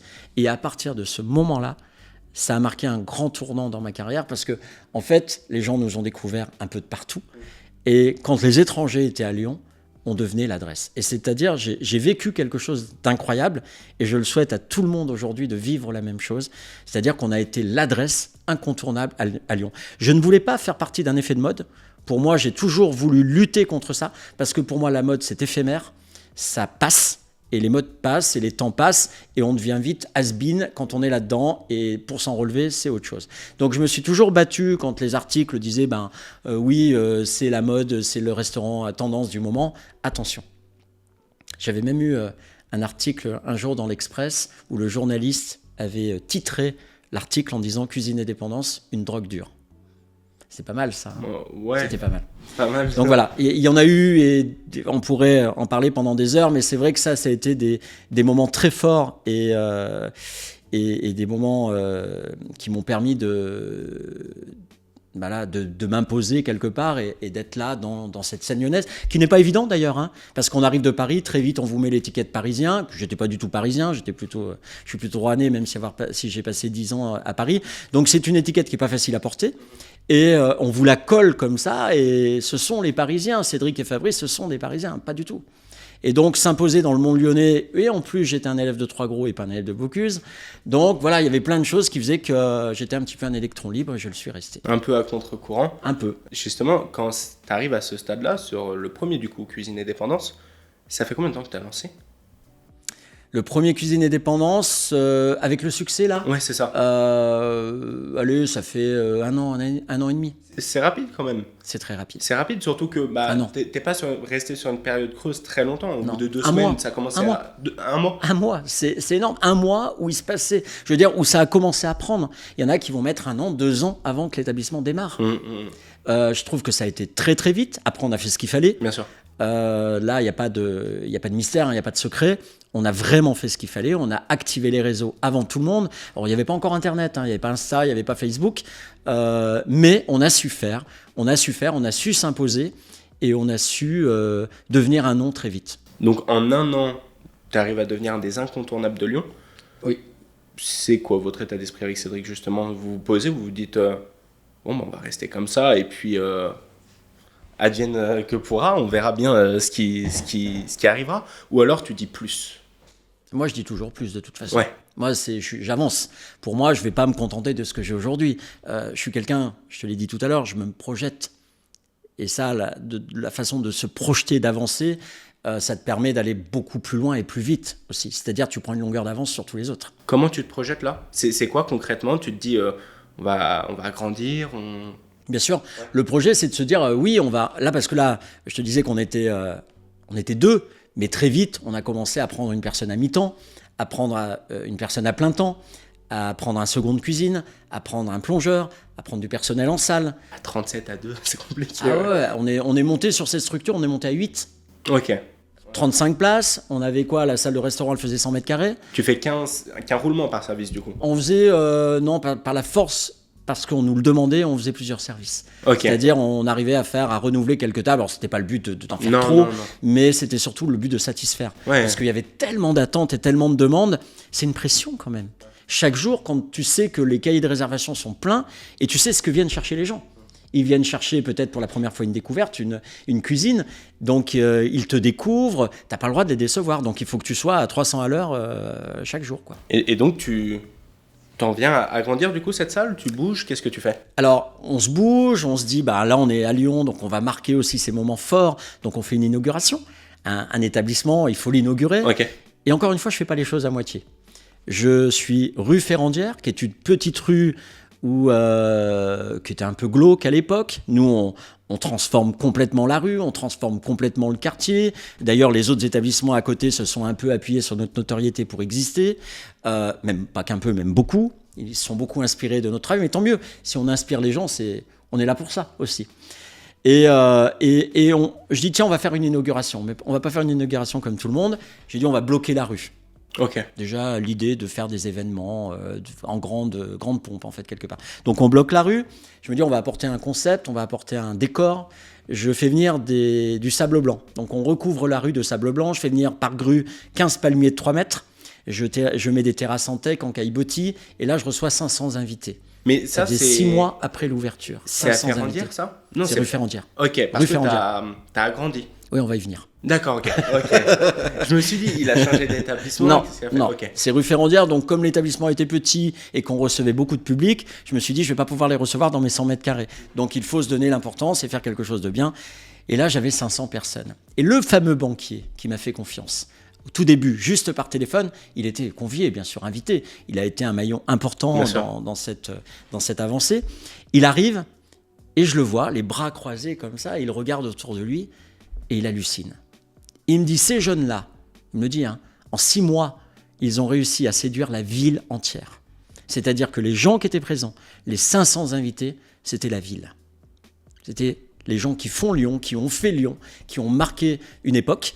Et en fait, parce que ces gens-là, ils sont venus à nous et on a échangé avec facilité et tout ça. Et donc, quand on voit ce succès où on refusait énormément, on se dit il faut vite agrandir, ouvrir quelque chose. Donc, on recherche un autre établissement. Et en janvier 2007, donc 3 ans après, c'était fin 2003, donc janvier 2007, je suis perdu un peu dans les chiffres, janvier 2007, on ouvre Cuisine et Dépendance, acte 2, donc, rue de la Charité. D'accord, ok. Et le premier, tu le gardes ? Bien sûr. Ok. Ah oui, là, on commence à se développer, on va sur une envolée, on se dit, allez, c'est parti. Ok, ça doit être dur quand même de garder la même excellence sur 2 établissements différents ? Non, c'est une gestion complètement différente, c'est-à-dire que là aussi, il faut se projeter et avancer différemment, c'est-à-dire que je devenais un chef très présent dans les structures. Je faisais les débriefings le matin, le briefing le matin, le débriefing du service du midi, je revenais à 19h, débriefing le soir et briefing en fin de soirée. D'accord. Je passais entre les deux parce que non seulement les gens voulaient me voir sur les 2 adresses, en fait c'est comme si on avait agrandi l'adresse. Voilà. D'accord. On avait 2 établissements quasiment, on faisait la même offre, on proposait la même chose et voilà. Aujourd'hui, Cuisine et Dépendance, comment ça se passe ? Est-ce qu'il y a un troisième qui est en vision ? Pas du tout. Non, du tout. 2, c'est très bien. Il s'est passé tellement de choses à toutes ces époques. Il y a une chose marquante aussi, c'est que... Alors, ça fait partie de notre histoire. C'est une page sombre que j'aime pas souvent relever. Et en plus, j'ai décidé à un moment de la tourner presque définitivement. J'en ai parlé dans ce livre qui s'appelle L'Ordre des choses. C'est le seul livre qui retrace un peu ma vie, ma carrière, mes rencontres et tout ça. En fait, c'est la période de l'incendie. On ouvre Cuisine et Dépendance, acte 2. Et 1 an et 1 mois après l'ouverture, c'est-à-dire, je peux te dire la date, c'est le 12 février 2008, précisément, le restaurant part en fumée. C'est-à-dire, on brûle. C'est quelque chose de très dur, très violent. C'est tout de suite, on était vraiment les restaurants étaient complets, on parlait de nous de partout, et là, le restaurant part en fumée. C'est une période compliquée. Il faut complètement... Et là aussi, encore une fois, il faut se reprojeter très vite, il faut trouver les solutions, parce que là, je me retrouve avec des équipes, j'avais 30 personnes autour de moi. Sur les 2 structures, j'avais du monde de partout. Très vite, il faut trouver les solutions, comprendre, et puis aussi être bien accompagné dans cette épreuve qui va être complètement nouvelle pour nous. Et le premier mot qui est très important, j'appelle Cédric, qui était sur la première structure, je lui dis, écoute, le restaurant brûle, est en train de brûler, et le premier mot qu'il me dit, t'inquiète pas, on en sortira différent et plus fort. Comment t'en sors différent et plus fort d'un acte aussi fort, justement Eh bien, en fait, tu apprends tout. En fait, tu apprends tout, tu t'attachais à certaines choses qu'aujourd'hui ne sont plus du tout importantes pour moi. C'est-à-dire, dans l'établissement qui a brûlé, mon bureau a brûlé. Et dans mon bureau, c'est ce que je dis, il y avait un parcours professionnel, donc beaucoup d'attaches personnelles. Quelques mois avant, j'avais perdu mon papa, donc dans le bureau, j'avais des choses qui me rappelaient aussi mon père. Et en fait, tout ça, c'est parti en fumée. Et à partir de ce moment-là, tu t'attaches plus aux mêmes choses. C'est-à-dire, les choses, elles sont gravées en toi, et tu avances avec, et tu n'es plus du tout attaché au matériel, au poster, à la photo. Elle est là, elle restera là tout le temps. Et ça, c'est un signe, et c'est quelque chose qui te permet peut-être d'avancer encore plus vite. Je vois. Je savais pas pour cet incendie. Déjà, moi qui suis venu, du coup, c'est le deuxième établissement. C'est bien ça. Donc, un an et un mois. Moi qui suis venu y manger, je savais pas d'ailleurs aussi que, c'est en faisant mes recherches, que j'avais vu que c'était que ça avait 21 ans. Quand je suis venu, je me suis dit, c'est tout nouveau en fait, tu te réinventes tous les jours, c'est super. C'est chouette. En fait, c'est que le temps me marque pas. Ça, c'est bien. Déjà. Et en fait, ce que j'aime, c'est que des fois, les gens me regardent et me disent, mais vous venez d'ouvrir ? Ça fait, alors, avec un petit sourire, ça fait combien de temps que vous êtes là ? Ça fait 21 ans. Mais déjà, moi, j'ai du mal à réaliser que ça fait déjà 21 ans que j'ai marqué la restauration lyonnaise, à titre perso, et qu'en 21 ans, il s'est passé tellement de choses. Mais des choses que, si j'avais pas été bon, ou si j'avais pas su driver mes équipes, je pense bien que 21 ans après, je serais pas là. Depuis bien longtemps, j'aurais... Compliqué, ouais. J'aurais mis la clé sous la porte. 21 ans en restauration. Donc il se passe vraiment quelque chose. Et surtout à Lyon, où les gens sont exigeants, ils sont demandeurs, vous devenez leur adresse, vous devenez leur chef, ils sont très possessifs à Lyon. Tu viens de Rouen, tu as travaillé à Paris, maintenant tu es à Lyon, tu connais les 3 secteurs. À Lyon, on se démarque par une exigence, c'est ça ? On se démarque comment ? Qu'est-ce qui fait la cuisine lyonnaise ? L'exigence, oui, mais aussi la personnalité que vous êtes, l'homme que vous êtes. Avant tout, c'est l'humain. Donc, bien sûr que vous êtes un chef, vous êtes identifié comme tel, mais qu'est-ce qu'il y a derrière le chef ? Qui il est ? Ouais. On s'intéresse d'autant plus au personnage. Oui, au personnage. Et puis, je vous ai dit, moi, je suis quelqu'un, j'aime la rencontre, j'aime l'échange, ça on y viendra par la suite, mais j'aime le regard de l'autre. Pour moi, c'est important, c'est une richesse. Seul, on peut faire des choses, mais pas grand-chose. Ouais, complètement. Il faut être entouré d'équipes, il faut être entouré de bonnes équipes, de bonnes personnes, il faut avoir le don de les choisir. Et voilà, malheureusement, j'ai envie de te dire, quelquefois, après la personne que vous êtes, en fait, alors c'est pas prétentieux de dire ça, hein, mais pour ce que vous représentez et qui vous êtes, quelquefois, il y a des gens qui veulent exister autour de vous. Et moi, j'aime suivre mon instinct. Et malheureusement, il y a des gens que je ne verrai pas. Parce que ou c'est pas le moment, ou c'est pas... Voilà, j'y vais pas par intérêt, mais j'y vais par feeling. Ok. Voilà, et ça, c'est important. Oui, bien sûr. Bah, souvent, l'instinct dans les entrepreneurs et donc dans ton parcours, j'imagine qu'il a pu être très important.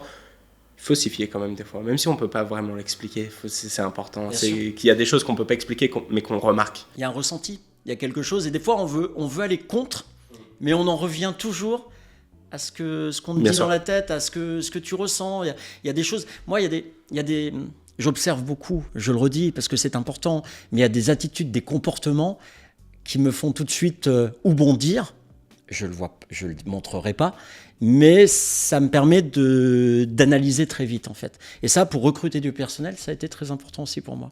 C'est-à-dire qu'aujourd'hui, j'ai des gens, j'ai des fidèles, j'ai Sylvain Malan, parce que je le cite, c'est mon double. Sylvain, c'est mon second, je veux dire, c'est mon chef même quelque part, parce qu'il est à l'identique de moi. Et je pense que la transmission, j'ai 3 filles, mais pour l'instant, j'ai pas une fille qui veut prendre la suite. Donc, je pense que la suite, je la construis avec Sylvain, et je pense que la suite, il l'a bien compris depuis longtemps, ça sera lui. L'après. Comment tu arrives à transmettre à tes équipes, que ça soit Sylvain ou d'autres, c'est quelque chose dont tu as pu en bénéficier des fruits justement de cette transmission. Comment toi tu arrives à transmettre ta vision, ton expérience, tes valeurs ? Comment ça se passe aujourd'hui dans tes équipes ? Comment tu formes ? Comment tu formes ? Déjà, tu observes avant de former. Parce que chaque personne est complètement différente. Ouais. Donc, c'est pas... quelque part, c'est la personne qui doit s'adapter, mais c'est aussi toi qui dois vraiment t'adapter à comprendre la personne. Mais ça, tu le comprends pas forcément tout de suite. C'est l'âge mûr, c'est l'expérience qui va faire que tu n'auras pas forcément la même approche. J'ai jamais été un chef colérique parce que ça me plaisait pas, ces ambiances où tu arrives au travail avec la boule au ventre. Pour moi, c'est quelque chose qui, dans n'importe quel domaine, dans n'importe quel métier, je le disais tout à l'heure, mais tu dois venir avec l'envie, avec la passion, et tu ne dois pas enlever cette étincelle-là. Et toi, en tant que chef d'entreprise, de quel droit tu te permets d'enlever l'étincelle chez la personne qui est en face, qui va avoir suivi une formation, qui a certainement quelque chose de profond. Pourquoi tu choisis pas un métier par hasard dans n'importe quel domaine, que ce soit l'enseignement, que ce soit la médecine, que ce soit la cuisine, c'est par passion avant tout. C'est échange et passion. Donc toi, tu dois te mettre aussi à l'écoute de l'autre. Et avant de commencer à expliquer, à former un peu comme tu aimerais qu'elle soit et qu'elle te représente, eh bien, il faut la comprendre. D'accord. Donc il faut y aller en douceur, ça va prendre du temps. Mais c'est dans l'échange, dans la confiance. Et tout doucement, tu t'aperçois que les gens, ils vont t'écouter, ils vont t'observer, ils vont être très attentifs à ce que tu vas faire, même des fois à des mots, à des paroles, à des gestes. Et ça, c'est génial, quoi. Ouais, bien sûr. On marque. Donc, si je résume, tu, dans une démarche de passion qui est la restauration, d'abord, tu essaies de comprendre, d'écouter, de communiquer. Après, tu vas former de manière exigeante, certes, mais il faut laisser le temps faire les choses. On ne peut pas avoir du résultat en 3 jours. Mais bien sûr que non. Ouais. Ça, il faut le comprendre. Et puis, une cuisine, elle ne s'apprend pas en 3 jours. Un service ne s'apprend pas en 3 jours. On a beau avoir des bases et des notions, chaque maison est différente. Et on en revient à la maison Gaumard-Prunier que je parlais tout à l'heure. Ce sont des institutions et dans chaque maison, il y a des règles. Donc après, il faut s'adapter aux règles. Bien sûr. Il faut comprendre les règles. Ouais. Voilà. Donc non, il faut, comme dans tout, il faut être patient. Après, on a sélectionné une personne, on a mis le doigt dessus, on l'a choisi. Et bien, à nous de l'accompagner pour faire le meilleur. Justement, la transmission, j'aimerais vraiment revenir dessus, cette valeur de transmission tout à l'heure. Avant ça, j'aimerais aborder une autre chose, c'est justement toutes les autres choses que tu fais autour de ça. Moi, à titre personnel, je t'ai connu parce que je travaillais dans le milieu de la restauration, mais par exemple, mon entourage, quand j'ai pu communiquer à ton sujet, me dit « Ah oui, c'est la personne qui fait le meilleur flan ». Le concours du meilleur flan, j'ai vu là cette année et tout, c'était pas mal. Ou alors, il y en a qui sont un peu plus branchés sur tout ce qui est caritatif, humain. Et qui me parlent de tes prises de position caricatives, humaines, tout ça, que tu présides beaucoup de structures. Déjà, aujourd'hui, qu'est-ce que tu représentes au-delà de Cuisine et Dépendance ? Est-ce que tu pourrais te présenter sous cette casquette-là ? Pourquoi tu as mis ça en place ? Et qu'est-ce que tu fais avec ces associations ? Quels sont les objectifs ? Alors, là, on a parlé du chef, ouais. Mais le chef m'a conduit à d'autres choses. C'est-à-dire qu'aujourd'hui, je n'oublie pas d'où je viens, mais c'est une autre porte, une autre facette et une autre richesse de mon métier qui s'est ouverte il y a 10, 11 ans maintenant. Je fais un métier de passion, de cœur, d'amour, de partage. Ça, vous l'avez bien compris à travers les échanges. Et à un moment dans la vie, à la quarantaine pour moi, j'ai pris conscience que j'avais de la chance. La chance d'être chose du bois, d'avoir une petite famille, d'avoir un toit, un resto qui fonctionne, d'avoir des amis, j'ai pas de soucis particuliers et surtout d'avoir la santé.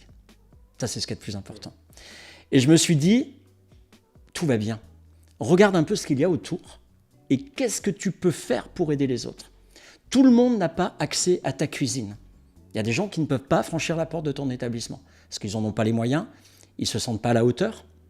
Même si on est accessible, même il y a un décor qui peut freiner, il y a un style, il y a quelque chose.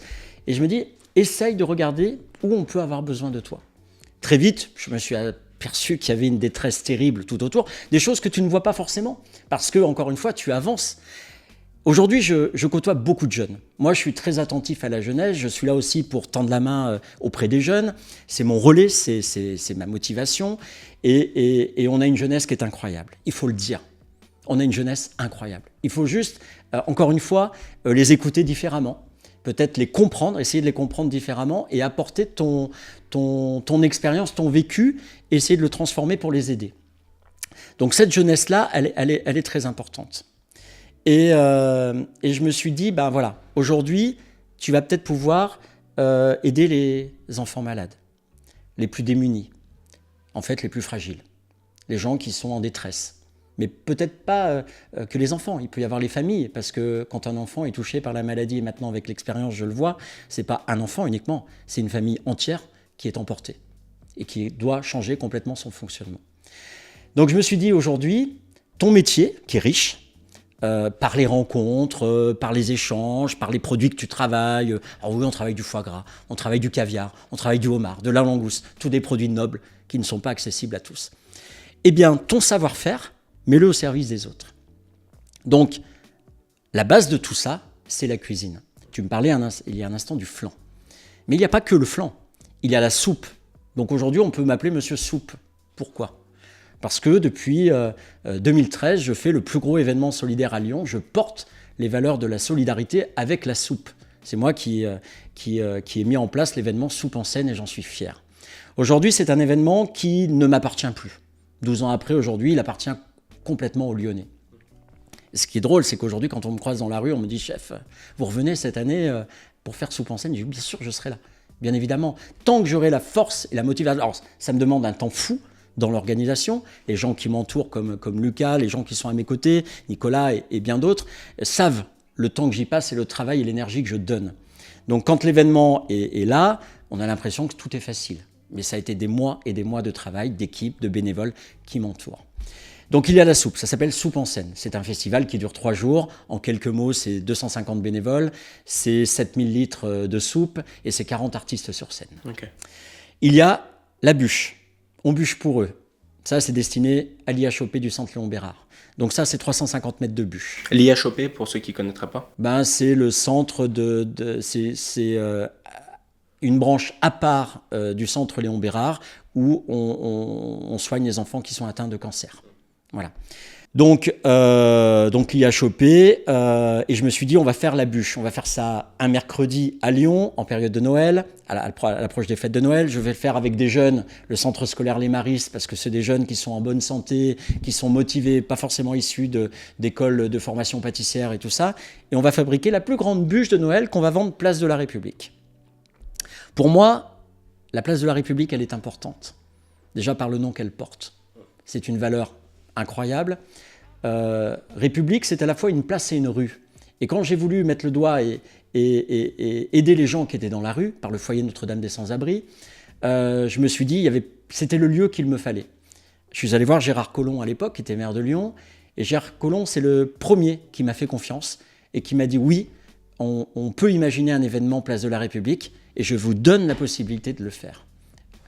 Je le dis bien aux artistes qui viennent se produire chaque année place de la République, c'est unique. Il n'y a pas d'autres événements de cette ampleur-là qui sont organisés place de la République à Lyon, surtout pendant 3 jours. Donc je suis fier de maintenir ces dates-là. Merci aussi aux municipalités qui se sont succédées et qui continuent à se succéder de me donner la possibilité de le faire parce que c'est important. C'est important par la place et la rue qu'elle représente, c'est-à-dire le trafic des personnes qu'il y a. Et puis on est dans un quartier favorisé. On ne l'oublie pas, on est au cœur de la presqu'île. Les gens qui sont dans les immeubles, ce sont des gens qui sont confortablement installés. Et en fait, d'imaginer un festival en bas de chez eux, en période de grand froid, je le faisais à une époque au mois de mars, maintenant je le fais au mois de novembre, oui, la soupe, ça se consomme quand il fait froid. Elle réchauffe par sa bienveillance, elle réchauffe par le cœur et elle réchauffe par les saveurs que j'apporte dans cette soupe. Et en fait, de dire, voilà, on fait du bruit en bas de chez vous, par les concerts, par les plus grands artistes. Je peux le citer, j'ai la chance d'avoir les années 80. Ils sont tous passés... ça ne te parle pas parce que tu es beaucoup plus jeune. Tu me disais qu'en 2003, tu n'étais pas né. C'est ça, mi-2003, je naquis. Donc il y a les années 80, il y a les années 90, les artistes d'aujourd'hui. Amir a fait sa première scène avec moi. L'année dernière, j'avais Santa. Et beaucoup d'autres artistes, tous les artistes de notre génération qui sont passés sur 47 Terres, par exemple. Voilà, j'en oublie. Ça te parle peut-être ? Oui. J'essaye de cibler un peu. Merci.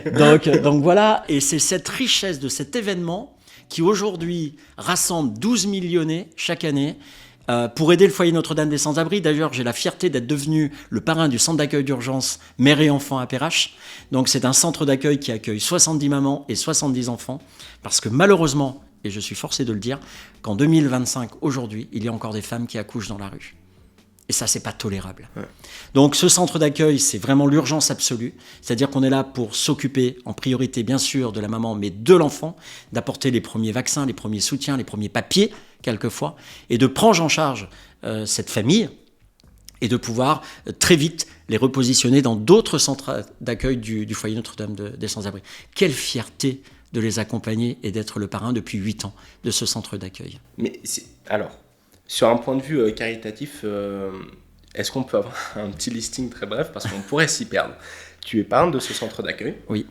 Tu es président de l'association Envie d'un sourire. Alors, Envie d'un sourire, je t'explique.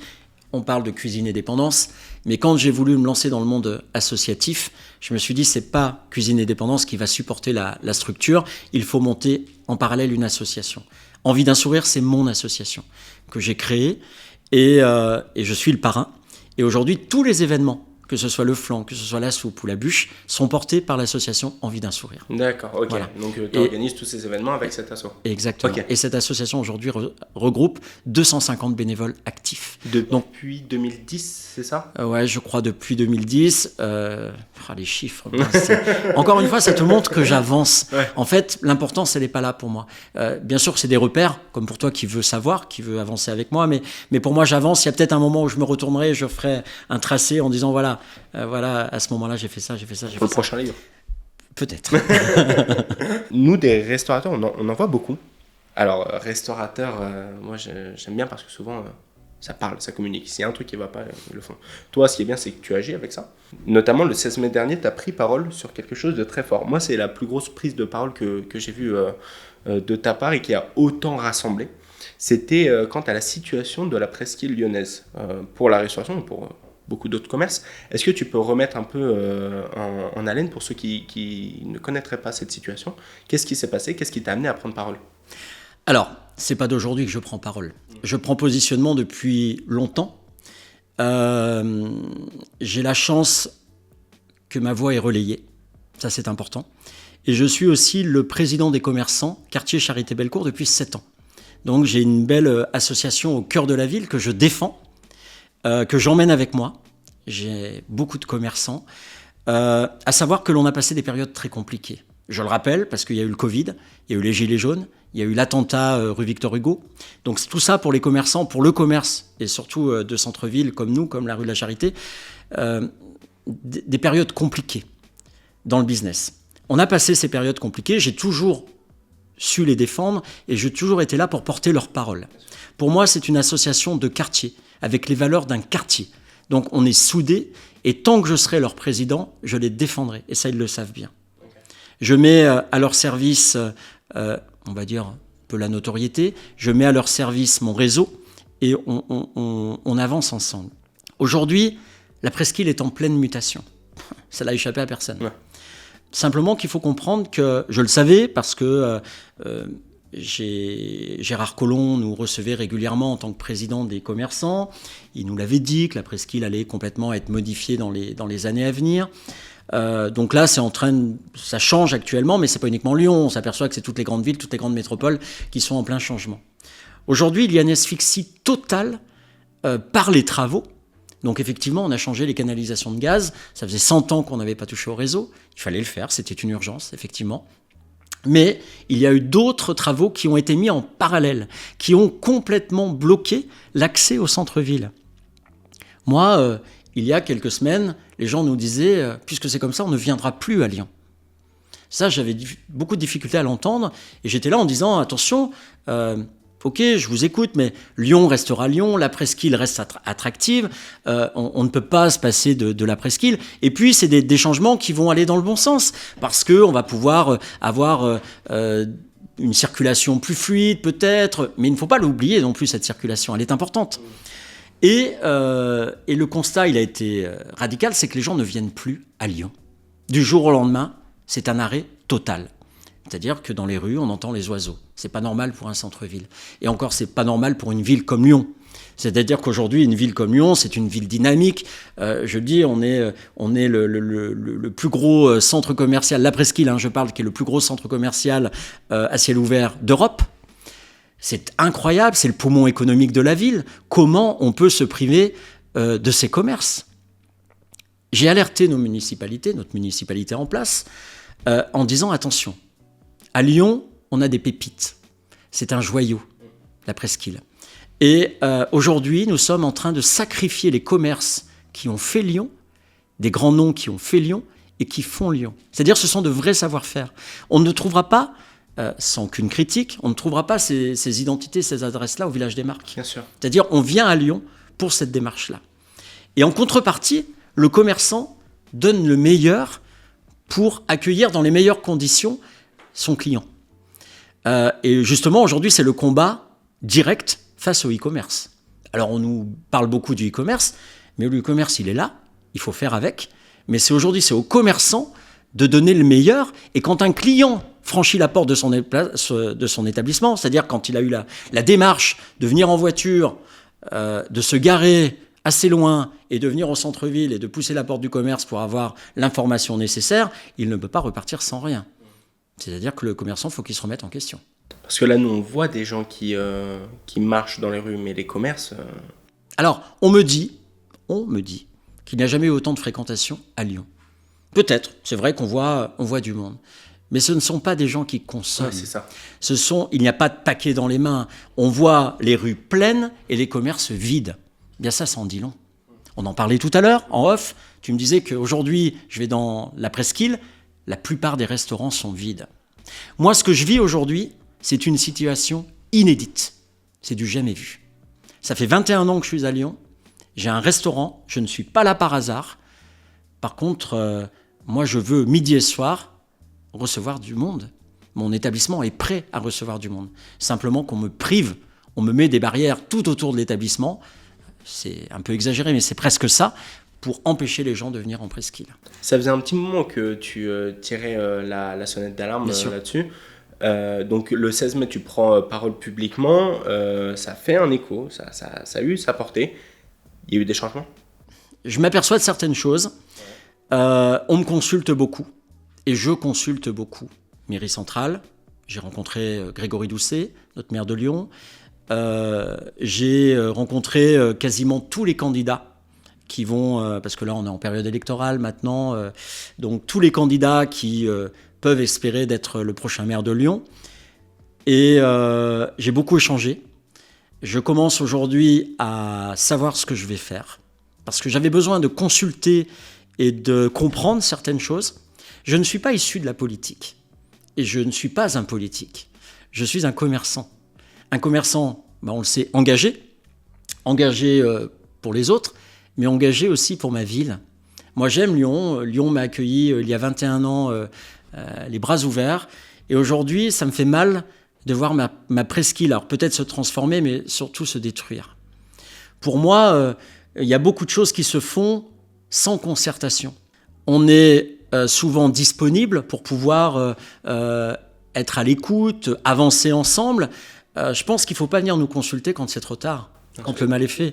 Je pense que la consultation, elle se fait avec les riverains, elle se fait avec les commerçants. C'est indispensable pour pouvoir avancer et penser à la ville de demain. Mais même, je vais dire mieux, elle se fait avec la jeunesse. Aujourd'hui, une équipe municipale ou une équipe d'un candidat doit avancer avec une jeunesse à ses côtés. C'est-à-dire, ce n'est pas une jeunesse en parallèle. On ne leur donne pas des idées, on leur donne un projet. On leur donne un projet avec un budget. Et ces gens-là, tout à l'heure, je le disais, on doit avancer avec la jeunesse. Pour moi, c'est très important. On construit la ville de demain. Ce n'est pas nous qui allons la construire. On ne la construit plus pour nous. On la construit pour eux. Et si on n'a pas compris que l'on doit avancer avec eux, voilà, moi, demain, si je devais former une équipe, la jeunesse serait vraiment, et elle est, je le vois, je le montre tous les jours, elle est là. Je serais dedans. C'est vrai. je retiens. Je signe. Mais c'est pas la jeunesse, il faut pas la mettre là pour faire bien, il faut pas la mettre là pour des figurants, et puis surtout, il faut pas la prendre pour des imbéciles. Il faut s'y intéresser, les écouter et surtout avancer avec eux. Un peu à l'instar des maisons dans lesquelles tu es passé, où ils t'ont fait confiance, ça permet de se renouveler, en fait, d'avancer avec son temps, même si on a affaire à quelqu'un de jeune. On a une jeunesse, comme tu l'as dit, je trouve moi aussi. Là-dessus, on va partager le même point de vue, je pense, qui est ambitieuse, qui travaille. Alors oui, des fois on entend l'inverse, mais bon, on va avoir du bon comme du mauvais. Moi, la globalité, je la trouve très bonne. Mais bien sûr. La globalité, je la trouve très bonne. Il faut juste... et c'est riche. Cette jeunesse, elle est riche. Et ça nous permet, encore une fois, d'avancer plus vite. C'est-à-dire de gagner du temps. Là, je reviens sur juste la petite parenthèse Covid. Pendant cette période de Covid où nous nous sommes arrêtés, où on nous a demandé un arrêt total de notre métier, c'est une première, inédit dans la plupart des professions, mais de dire, moi, quand j'ai commencé le métier, de dire dans quelques années, on te dira de ne plus ouvrir ton restaurant, c'est impensable. Eh bien, cette période-là, il fallait l'utiliser pour prendre de l'avance. Prendre de l'avance sur notre métier, tout ce qu'on n'avait pas le temps de faire quand on avait les deux pieds dedans, c'est-à-dire quand on cuisine, quand on sert, on n'a pas le temps de prendre du recul sur notre métier. Pourtant, ce temps-là, il est indispensable. Il faut le prendre. Complètement. Et donc, pendant cette période-là où on était à l'arrêt total, alors moi, je ne suis pas resté à l'arrêt très longtemps parce que j'ai fait le click and collect, j'ai avancé sur le click and collect, ça a été une avancée incroyable. J'ai fait un événement qui s'appelait le kiosque des chefs solidaires à Lyon. J'ai réquisitionné le kiosque Place des Jacobins où j'ai mobilisé 30 chefs à mes côtés pour venir faire de la cuisine et proposer aux Lyonnais une cuisine où, souvenons-nous, rien n'était possible, plus rien ne pouvait se faire. Donc, et j'ai récolté 100 000 € pour les hôpitaux, pour les autres. Donc voilà, il fallait utiliser ces périodes-là pour pouvoir rebondir et faire des choses. Tout à l'heure, tu me disais, voilà, moi, je ne suis pas un politique. C'est vrai, tu le dis de toi-même, tu prends la parole là-dessus. Pour autant, tu as de grandes responsabilités politiques, malgré toi, où il y a beaucoup de gens qui placent du soutien en toi pour la politique future de la presqu'île, ou même plus large. Et le nom Fabrice Bonneau est de plus en plus associé à la politique. Comment tu prends la responsabilité là-dessus ? Comment tu te places ? Quelle est ta posture ? Alors, ma posture, elle est simple. Je ne suis pas un politique. Je suis un commerçant. Encore une fois, je l'ai dit tout à l'heure, un commerçant engagé. Bienveillant. C'est-à-dire, moi, ce que je veux, c'est qu'on avance. Moi, j'aime Lyon. C'est ma ville qui m'a accepté il y a 21 ans, qui m'a ouvert toutes les portes et qui m'a donné la possibilité d'exister, d'être le chef que je suis aujourd'hui. Eh bien, ça, je veux le mettre peut-être au service des Lyonnais. Aujourd'hui, je me réserve encore un peu de temps. Je donnerai une réponse plus précise au mois de septembre, où là, je rentrerai plus dans le vif du sujet. Okay. Mais je ne suis pas un politique, je suis un chef, et pour moi, c'est important de faire bouger les choses et d'être entendu. Il n'y a pas que les politiques qui peuvent être entendus, je pense que tout le monde peut être entendu. Et c'est vrai que quand il y a des communiqués de presse qui sont sortis, j'ai des équipes, bien évidemment, je ne suis pas seul, j'ai des équipes engagées à mes côtés, pas que dans la solidarité, mais dans la bienveillance et peut-être se projeter dans la ville de demain, de ce que l'on veut à Lyon demain. Juste pour dire qu'aujourd'hui, c'est important d'écouter, encore une fois. Et quand le communiqué de presse est sorti il y a quelques semaines maintenant, qui a fait tant de bruit, je posais la question de dire est-ce qu'il ne faut pas aller plus loin ? En fait, ça a servi, ça a fait bousculer les choses, ça a lancé les municipales à Lyon, qu'on le veuille ou non. Parce que quasiment les candidats se sont déclarés suite à la suite de ça. Et de dire, voilà, aujourd'hui, il faut se projeter, on est comme on est. Mais par contre, quand j'ai dit ces mots-là, je ressens une force, quelque part, où j'ai des messages qui sont importants, que je reçois par mail, des gens que je croise dans la rue, des gens qui m'arrêtent, des riverains, des commerçants, en me disant merci. Merci de prendre la parole, merci de dire les choses. Et moi, je le fais naturellement parce que je trouve qu'on doit avoir cette liberté de parole. C'est aussi ce qu'on défend en France. Et je trouve que c'est important de pouvoir dire les choses. Voilà, donc tout simplement, aujourd'hui, je sens qu'il y a une attente, effectivement, je ne le cache pas, importante. Mais pour moi, mon vecteur et mon axe, c'est le commerce. Ok. Tu as une prise de position qui est nette. On verra justement en septembre ce que ça donne, mais c'est sûr qu'à titre personnel, pour parler avec des gens issus de ce milieu, de la restauration, il y a beaucoup d'attentes qui sont... tu as beaucoup de soutien derrière toi. On te souhaitera le meilleur, on verra bien en septembre ce que ça donne. Énormément de soutien et pratiquement tous les jours, j'ai des gens qui m'appellent, déjà le tien, merci, mais j'ai des gens qui m'appellent régulièrement, des gens... Voilà, qui sont bien impliqués et qui veulent s'engager à mes côtés. En même temps, moi, mon soutien est basé sur faire revivre ces commerces. Je pense que c'est une cause, très peu vont prendre ça à contre-pied. Tout le monde est à peu près, de ce que j'ai vu, on a tous envie d'optimiser la fréquentation de nos commerces, de faire vivre les commerçants et de pas perdre cet écosystème. Sens. Voilà, c'est ça. Ce serait dommage. Donc, moi, je te soutiens là-dessus, sur ce combat-là. Je le dis, et puis on verra bien ce qu'il en advient par la suite. C'est important, c'est la vie. C'est la vie, c'est l'échange, et c'est ce que l'on perd à travers le e-commerce, c'est cette proximité. Le commerçant, il est là pour vous apporter son savoir, ses connaissances, vous régaler pour un restaurant. Ça, heureusement, le e-commerce ne le prendra pas. Et je pense que c'est des liens qui sont tellement importants. Moi, je suis aussi... j'ai pas de programme, mais j'avance des idées. Et il y a une des idées que j'ai avancées il y a quelques semaines sur les réseaux sociaux, c'est la santé mentale. Aujourd'hui, une ville comme Lyon devrait prendre à sa charge la santé mentale. C'est indispensable. Ok. Voilà. Bon. Justement, cet épisode va toucher à sa fin. Encore une fois, c'est passé un peu trop vite, je trouve. Je pense que la prochaine fois, on commencera à prendre 3 heures parce que sinon, on peut faire un tome 2, si tu veux. On pourra faire un tome 2 après septembre, si tu veux, pour voir ce qu'il en est. Avec grand plaisir. Je retiens cette invitation, c'est très gentil. J'espère en tout cas que ça t'a plu, qu'on a pu aborder les sujets qui te tenaient à cœur. Moi, j'ai l'impression que c'était des sujets qui te tenaient à cœur, donc j'ai l'impression qu'on les a bien choisis.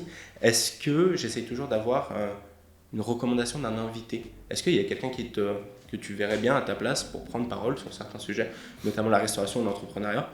Si tu as des conseils de personnes, ça sera avec grand plaisir. Alors déjà, je veux te dire que j'ai beaucoup apprécié cet échange. Merci. Un échange direct, sincère. Voilà, et je suis très flatté que tu t'aies fait appel à moi pour lancer cette chaîne. Dans ton logo, c'est la table des chefs. La table, c'est tout. Regarde, aujourd'hui, l'échange, il se passe autour de la table. C'est ce qui a le plus manqué, on l'a vu au Covid, c'est cet échange autour de la table. C'est les anniversaires, c'est les rencontres, c'est les échanges, c'est la famille. Pour moi, c'est très important. Et si autour de cette table, je voulais inviter un chef, ce serait un chef très connu à Lyon, un meilleur ouvrier de France, un chef que j'apprécie beaucoup, qui est Christian Tête-Doigt. Pourquoi ? Parce que c'est un chef aussi qui a beaucoup de sensibilité et beaucoup de regard vers les autres. D'ailleurs, il s'investit énormément auprès de l'IHOP du Centre Léon Bérard. On ne mène pas du tout les mêmes actions, mais moi, j'ai beaucoup de respect pour ce qu'il fait, comme il peut en avoir aussi, je pense, pour moi. Et je pense que c'est important aujourd'hui, en tant que chef, il devrait y en avoir un peu plus. Il y en a, mais il devrait y en avoir un peu plus qui s'engagent au service des autres. Et Christian, je pense que c'est tout à fait la personne qui pourra prendre la suite sur ce fauteuil-là. Et en plus, Christian, c'est le développement durable, il est très attentif là-dessus, sur la restauration de demain aussi, sur l'avancée de la restauration. C'est notre maître, notre président des maîtres cuisiniers de France, depuis maintenant un certain nombre d'années, association dont je fais partie et j'ai la fierté d'en faire partie. Comme les Toques Blanches Lyonnaises, c'est une des plus belles associations lyonnaises qui avait été fondée par Paul Bocuse. Ça, c'est important de le souligner. Aujourd'hui, j'ai intégré depuis quelques années maintenant le bureau des Toques Blanches Lyonnaises. Donc, on prend les décisions. On fait évoluer notre métier, notre profession au sein de Lyon, mais bien au-delà. On va beaucoup plus loin. On ne s'arrête pas aux frontières de la région Auvergne-Rhône-Alpes. Donc voilà, pour moi, c'est important. La transmission, eh bien, elle se fera, j'espère, avec Christian. Et je pense que si tu lui demandes, je pourrais être ton interlocuteur. Si tu lui demandes, je pense qu'il validera ce rendez-vous parce qu'il est plutôt à l'aise et il aime ça. Et voilà, en tout cas, merci de m'avoir invité. J'ai pris beaucoup de plaisir. Voilà, sinon je ne le dirais pas. Je suis quelqu'un de franc et direct. Je pense qu'on l'a vu à travers cette rencontre. Et voilà, à table, il se passe plein de choses. Continuons à être à table. Des fois, sur les moments difficiles, que ce soit en famille, entre amis ou dans une société. Voilà, je pense que se mettre autour de la table, c'est bien. On se dit des choses. Et c'est comme ça qu'on se permet d'avancer. Et on parlait de la municipalité de demain. Je pense qu'il va être important. Ça va être une élection particulière. Mais je pense qu'il va être important, c'est de se mettre autour de la table. Bien sûr. Ouais, c'est sûr, c'est certain. Merci pour ces mots qui m'ont fait vraiment plaisir. Auditeurs, auditrices, merci de nous avoir écoutés une fois de plus. Ça a été un honneur de recevoir Fabrice à la table des chefs. On espère que cet épisode sera encore très bien accueilli.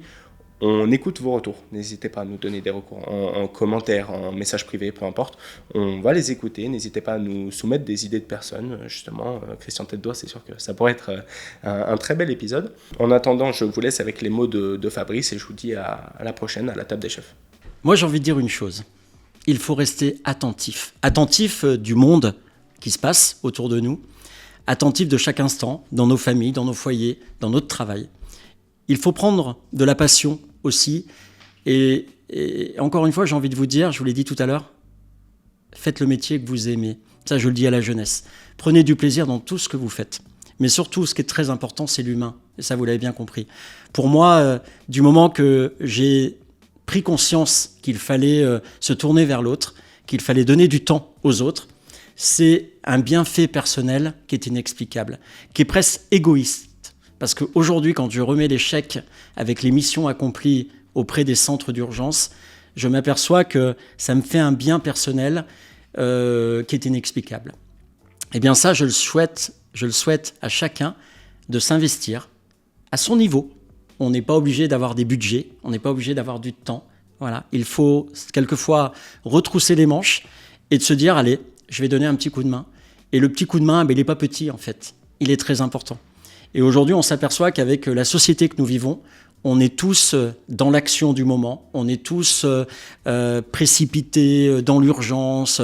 Voilà. Mais des fois, il faut marquer un temps de pause et de se dire, il y a peut-être plus fragile que nous. Alors, c'est vrai que... Et puis j'ai envie de dire aussi, il faut arrêter de se plaindre quand on a des petits bobos. Moi qui me déplace régulièrement dans les centres d'accueil, où là c'est dur, dans les hôpitaux, où je suis confronté et face à la maladie. Je fais des visites de protocole au centre Léon Bérard, à l'IHOP du centre Léon Bérard, et puis à l'hôpital Femmes-Mères-Enfants.